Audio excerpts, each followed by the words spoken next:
So it's Friday night, and here's your movie recommendation for today. The Curse of the Werewolf from 1961. I really love this film. And to me, 1961 was a very special year. I was probably conceived then, because I was born in 1962. So, things that happened in 1961. The Supremes, after our name changed to the Supremes, signed a deal with Motown Records. The Beatles made their debut performance at the Cavern Club.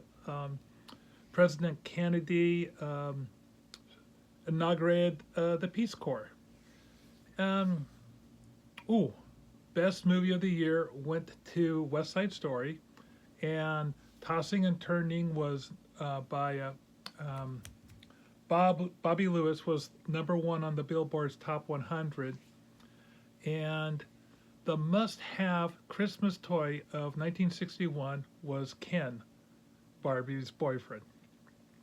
Okay, so here's why The Curse of the Werewolf is a must-see.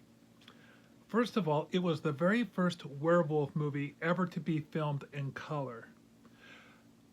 So, everything gruesome, no longer black and white, no longer led to the imagination, just reds were red. Oliver Reed played the werewolf. Now, this is a British film. As a matter of fact, it was produced by, who was the producer?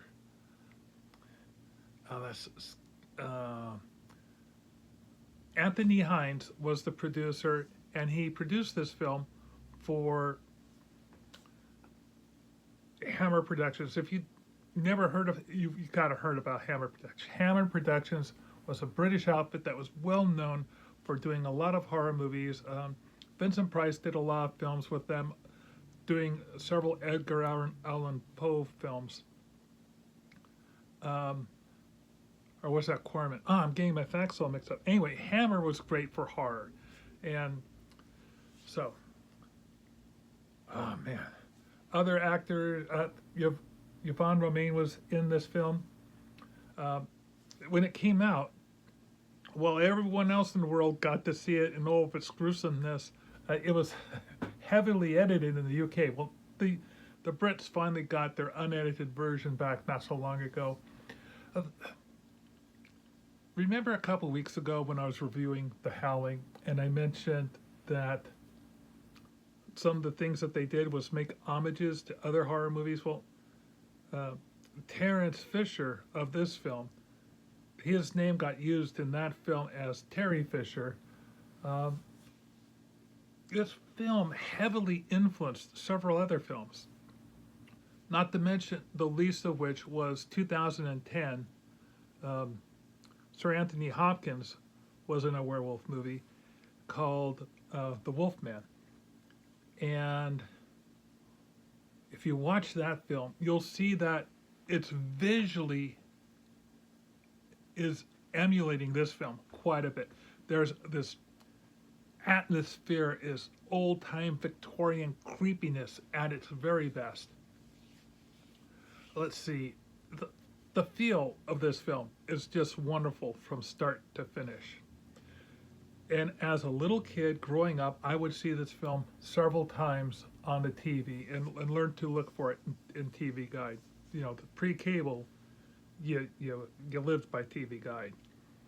And anytime that I saw it, I would schedule the time to see it. And anytime during just a channel run, just turning that dial, and you came across it, it was one of those films that you sat your butt down and you watched it from then on out, because it really had that much of appeal.